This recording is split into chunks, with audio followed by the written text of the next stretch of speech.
मी प्रिया. मी एका मध्यमवर्गीय कुटुंबातून आलेली मुलगी होते.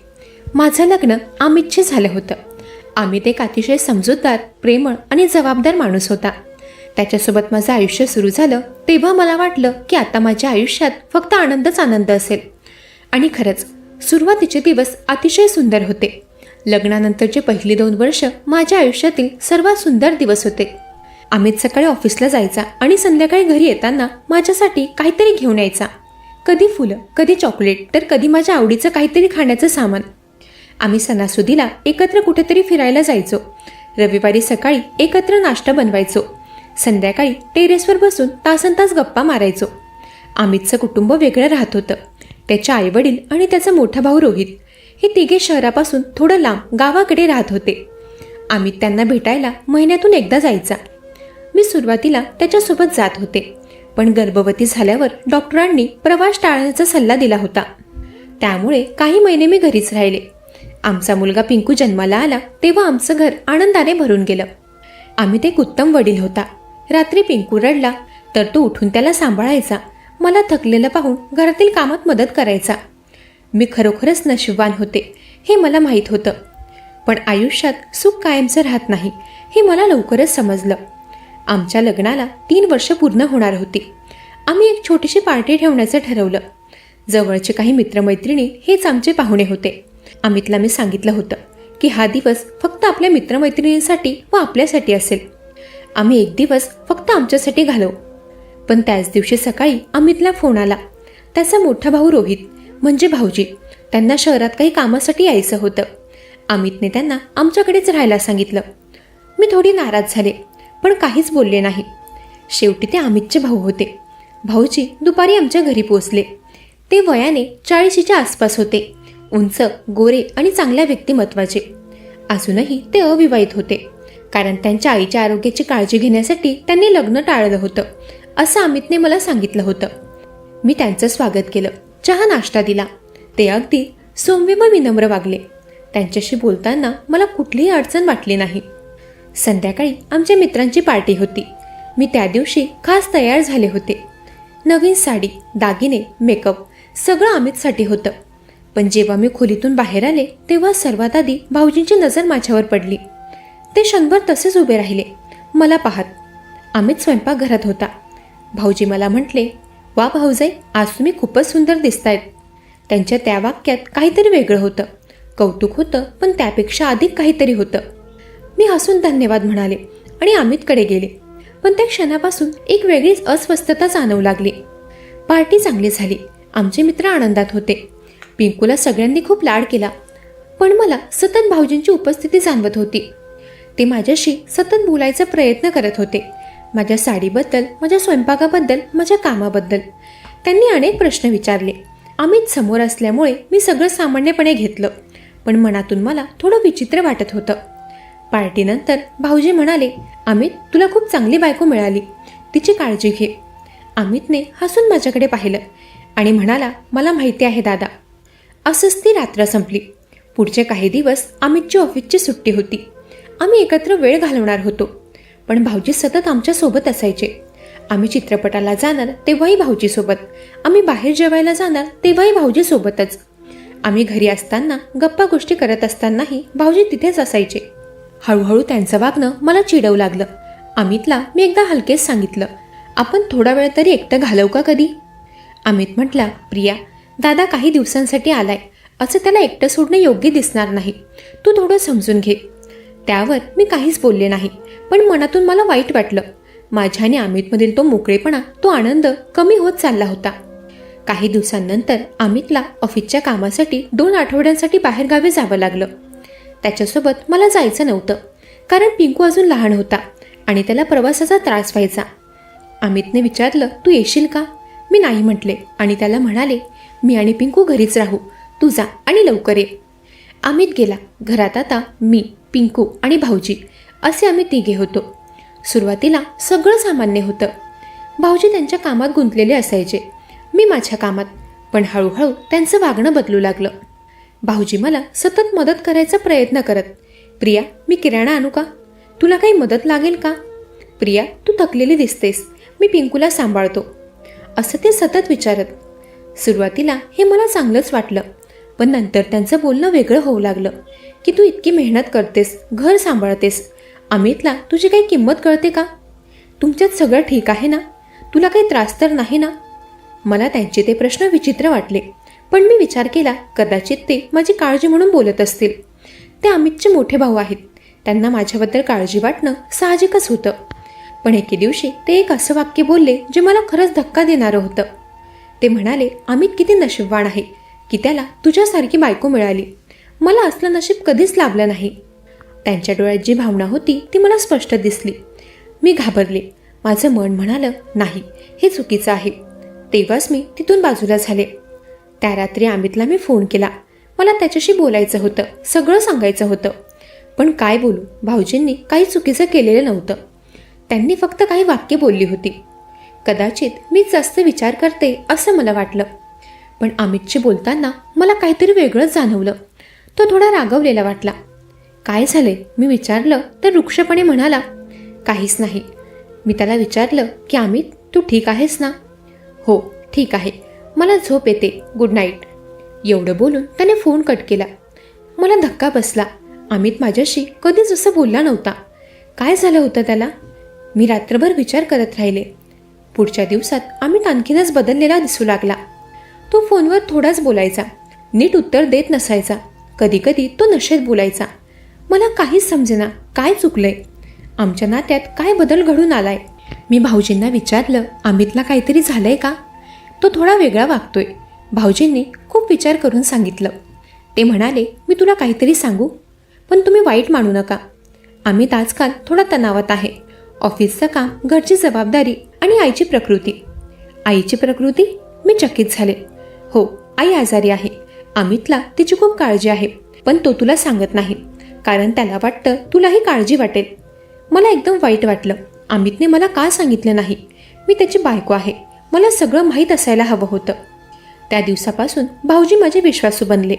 ते मला अमितबद्दल अनेक गोष्टी सांगू लागले की अमित बालपणापासून असाच आहे. तो आपल्या भावना कोणालाच सांगत नाही, सगळं मनात दाबून ठेवतो, त्यामुळे तो तणावात दिसतो. पण भाऊजी, आता तुम्हीच सांगा, मी काय करू? ते म्हणाले, तू त्याला समजून घे, त्याला थोडं स्पेस दे, त्याच्यावर ताण आणू नकोस. मला वाटलं, हो, हा सल्ला बरोबर आहे. मी अमितला स्पेस द्यायला हवा. मी त्याला सतत प्रश्न करायला नकोत. भाऊजी आणखीही बोलले. ते म्हणाले, अमितला आईची खूप आठवण येते, पण तो गेल्या 6 महिन्यात एकदाही घरी आला नाही. 6 महिने? मी आश्चर्याने विचारलं. पण तो महिन्यातून एकदा तरी जातोच. भाऊजी शांत राहिले. नंतर हळूच म्हणाले, प्रिया, कदाचित तुला माहिती नसेल, पण अमित गेल्या काही महिन्यांपासून घरी येत नाही. तो सांगतो की तो कामात गुंतलेला आहे. मला एकदम धक्का बसला. अमित मला खोटं सांगत होता? तो घरी जात नव्हता? तो घरी जात नव्हता तर मग तो कुठे जायचा? माझ्या मनात संशय निर्माण झाला. कदाचित अमितचं कुणाशी तरी प्रेम प्रकरण असेल. कदाचित तो माझ्यापासून दूर गेला असेल. हे विचार मला पागल करू लागले. भाऊजी म्हणाले, हे मी तुला बोलायला तर नको, पण तू अमितची बायको आहेस, तुला सत्य माहीत असायला हवं. अमित तुझ्यापासून काहीतरी लपवतोय. त्या रात्री मी झोपलेच नाही. माझ्या मनात हजारो विचार येत होते. अमित मला सोडून जाणार का? आमचं लग्न टिकणार का? पिंकूचं काय होणार? पुढच्या दिवसात मी अमितशी बोलणं कमी केलं. त्याला फोन केला तर फक्त औपचारिकपणे बोलले, हां ठीक आहे, पिंकू ठीक आहे, मीही ठीक आहे. यापेक्षा काहीच जास्त मी बोलत नव्हते. अमितलाही हे जाणवलं. त्याने विचारलं, प्रिया, काय झालंय तुला? तू ठीक आहेस ना? मी ठीक आहे, एवढंच मी बोलले. तो म्हणाला, प्रिया, तू माझ्याशी नीट बोलत नाहीयेस, काहीतरी प्रॉब्लेम आहे का? नाही, काहीच नाही. आम्ही दोघेही एकमेकांपासून दूर जात होतो आणि मध्ये भाऊजी होते, माझे तथाकथित शुभचिंतक. पुढच्या काही दिवसांनी अमित घरी परतला. पण आमच्यात ते आधीचं प्रेम, ते आधीचं नातं नव्हतं. आम्ही एकत्र राहत होतो, पण भावनिकदृष्ट्या आम्ही दूर जात होतो. अमित सकाळी ऑफिसला जायचा, रात्री येऊन मध्यधुंद झोपायचा. मी घरातलं काम करायचे, पिंकूला सांभाळायचे. भाऊजी अजूनही आमच्या घरीच होते. ते आमच्या दोघांच्याही जवळ यायचा प्रयत्न करत होते. अमितला ते विचारायचे की तुला काय झालंय, पहिल्यासारखा का दिसत नाहीयेस तू? ते मलाही हिंमत देत होते. म्हणायचे, प्रिया, तू संयम ठेव, सगळं ठीक होईल. पण एके दिवशी सगळं बदललं. तो दिवस मी कधीही विसरणार नाही. त्या दिवशी संध्याकाळी भाऊजी मला म्हणाले, मला तुझ्याशी काहीतरी गंभीर बोलायचंय, तुला वेळ आहे का? मी होकार दिला. त्यावेळी भाऊजींचा चेहरा गंभीर होता. ते म्हणाले, मी आतापर्यंत जे सांगितलं ते सगळं खोटं होतं. मी चकित झाले. काय? अमित घरी जातो. महिन्यातून 2दा तो आईला भेटतो. तिची सेवा करतो. तो कोणत्याही प्रकारच्या गैरवर्तनात नाही. तो तुझ्यावर खूप प्रेम करतो. त्यांचं बोलणं ऐकून माझं डोकं फिरायला लागलं. पण तुम्ही म्हणालात ते सगळं काय होतं? त्यावर ते म्हणाले, मी खोटं बोललो. मी तुला चुकीचं सांगितलं. मी तुझ्या मनात संशय निर्माण केले आणि मी हे जाणून बुजून केलं. पण का? मी रागावून त्यांना विचारलं की तुम्ही असं का केलं? भाऊजी शांतपणे म्हणाले, कारण मी तुझ्यावर प्रेम करतो प्रिया. ते वाक्य ऐकून काही क्षणांसाठी माझं हृदय थांबलं. भाऊजी काय बोलत होते? ते पुढे म्हणाले, मी पहिल्यांदा तुला पाहिलं तेव्हापासून मला तू आवडू लागलीस. तुझं सौंदर्य, स्वभाव सगळं मला आवडलं. माझ्या भावाला हे सगळं कसं मिळालं आणि मला काहीच का नाही? मी सगळं आयुष्य आईसाठी जगलो आणि मला काय मिळालं? मी भयभीत होऊन उभी राहिले. तुम्ही काय बोलताय? मला माहिती आहे हे चुकीचं आहे. मी अमितचा भाऊ आहे. पण प्रेम कुठे नियंत्रणात राहतं? मी तुमच्याजवळ येण्याचा प्रयत्न केला. मी अमिताने तुमच्यात अंतर निर्माण करण्याचा प्रयत्न केला. मला वाटलं कदाचित तू अमितला सोडून माझ्याकडे येशील. त्यांचं बोलणं ऐकून मला खूप राग आला. मी म्हणाले, तुम्ही किती खालच्या पातळीचे विचार करतात? तुम्ही अमितचे भाऊ आहात. तुम्ही हे कसं करू शकलात? भाऊजी डोकं खाली घालून बसले. ते म्हणाले, मला माहिती आहे मी चुकलो. पण आज मी तुम्हाला सत्य सांगतोय. मी हे घर सोडून जातोय. मी तुमच्या आयुष्यात यापुढे कधीच येणार नाही. पण जाण्यापूर्वी मला तुम्हाला सत्य सांगायचं होतं. अमित तुझ्यावर खूप प्रेम करतो. तो तणावात आहे कारण आमची आई खरंच आजारी आहे. तिला हृदयाचा गंभीर आजार आहे. अमित तिच्या उपचारांसाठी पैसे जमा करतोय. त्याला ऑफिसमध्ये एक्स्ट्रा काम मिळालंय. त्यामुळे तो तणावात आहे. त्याने तुम्हाला सांगितलं नाही कारण त्याला तुमची काळजी होती. आणि गेल्या 6 महिन्यात तो घरी गेला नाही हेही मी खोटं बोललो. तो गेलाय घरी.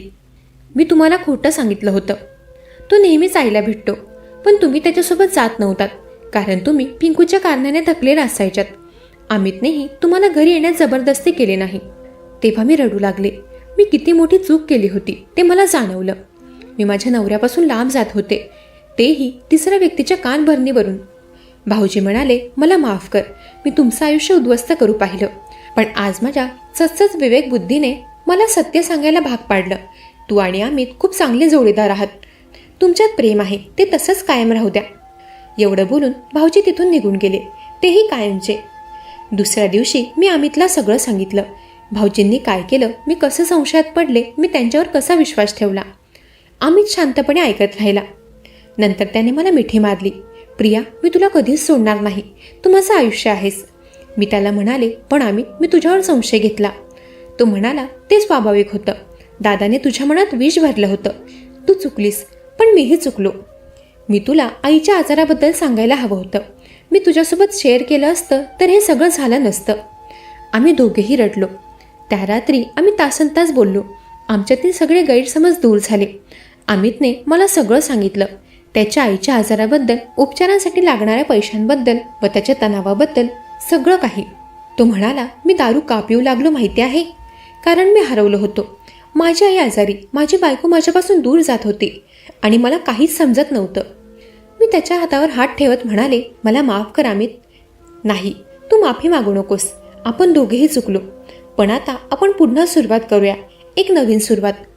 त्या दिवसापासून आमच्या नात्यात एक नवीन ऊर्जा आली. अमितने दारू पिणं सोडलं. तो घरी लवकर यायला लागला. आम्ही एकत्र बसून पिंकूशी खेळायचो. रात्री एकमेकांशी बोलायचो, आपल्या दिवसाबद्दल, आपल्या भावनांबद्दल. काही महिन्यांनंतर आम्हाला भाऊजींबद्दल काही सत्य कळलं. अमितला त्याच्या एका मित्राचा फोन आला. त्यांनी सांगितलं की भाऊजी गंभीर नैराश्यात होते. त्यांनी मानसोपचार तज्ज्ञाकडे जाण्यास सुरुवात केली होती. अमितला खूप वाईट वाटलं. दादा इतक्या दुःखात होता आणि मला काहीच माहीत नव्हतं. मी म्हणाले, त्यांनी जे केलं ते चुकीचं होतं, पण ते स्वतः पीडित होते. एकाकीपणा, प्रेमाची भूक, कुटुंबापासून दूर राहणं, या सगळ्यांनी त्यांना तोडलं होतं. भाऊजींची खबर मिळताच अमित त्यांना भेटायला गेला. तो परतला तेव्हा थोडा दुःखी होता.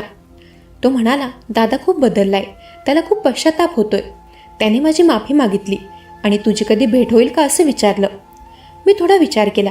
नंतर म्हणाले, त्यांना सांग की मी त्यांना माफ केलंय, पण भेटायची गरज नाही. काही जखमा वेळ घेतात बरे होण्यासाठी. अमितने माझा हात पकडला आणि म्हणाला, तू खूप समजदार आहेस प्रिया, तू त्याला माफ करू शकलीस. त्या घटनेनंतर मी स्वतःच्या वागण्यावरही विचार करू लागले की मी कुठे चुकले, माझ्या स्वभावात मी काय बदल करायला हवेत. मला जाणवलं की मी खूप लवकर संशय घेते. कुणी काहीही बोललं की माझ्या मनात नकारात्मक विचार येतात आणि मी कुणावरही लगेच विश्वास ठेवते. आणि मला काहीही वाटलं की मी ते मनात दाबून ठेवायचे, स्पष्टपणे बोलायचे नाही. हे चुकीचं होतं. आता मी स्वतःमध्येही सुधार करण्याचा निर्णय घेतला. मंडळी, प्रत्येक नात्यात अडचणी येतात, पण प्रेम, विश्वास आणि संवादाच्या आधाराने आपण कोणती अडचण पार करू शकतो. मंडळी, कशी वाटली कथा? ऐकत रहा मनाचे बोल.